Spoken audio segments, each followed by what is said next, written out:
Despite detailed accident reports, witness accounts, and damage photos, accident reconstruction can be tricky business.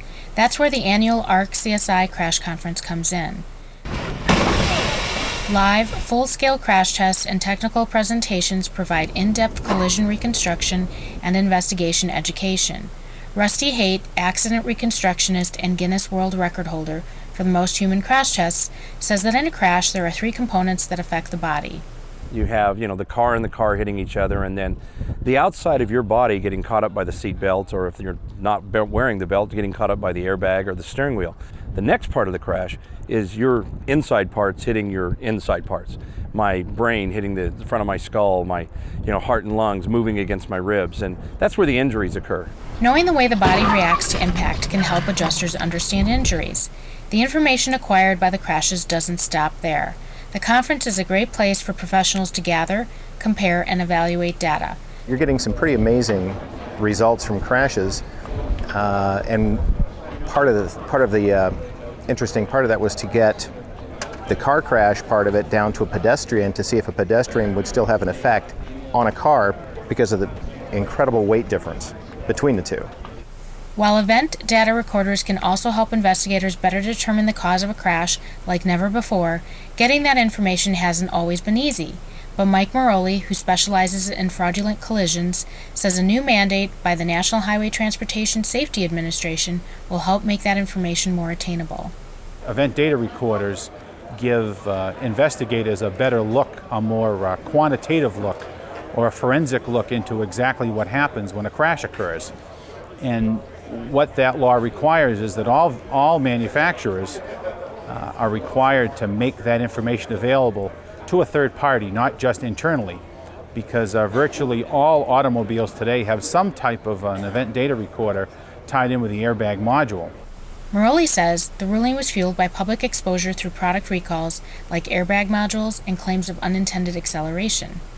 He says more companies are now making their automobiles compliant and the data more accessible. Access to information is key, and the crashes combined with new technologies are bringing the studies as close to real life as possible. In the early days of computer, there were punch cards, and you had a whole room full of machines to do simple calculations.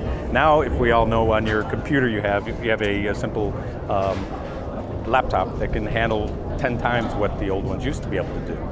And so what we've been able to do is that the speed with which you can make calculations is much faster.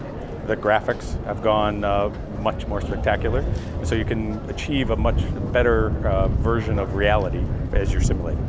The ARC-CSI Crash Conference brings many industry professionals together. Jeffrey Mutart, research assistant at the University of Massachusetts, says studies help him in his research on how to make novice drivers more responsible. Understanding how an experienced driver handles situations allows Mutart to better understand things like hands-free mobile phone use and other factors that affect young drivers. Where does the experienced driver, as he's approaching a curve in the road, where does he put his hands on the steering wheel? Does he take his foot from the throttle and put it onto his brake? Or does he hover it? Does he press down on the brake? What does the experienced driver do? And then what does a 16, 17, 18, 19-year-old driver do? And when we see differences there that are associated with crash rate, we can teach that novice driver the linear or the step-by-step progression of what an inexperienced driver do. This was the 10th crash conference held by the ARC-CSI, which is expected to add insurance-specific training in the future.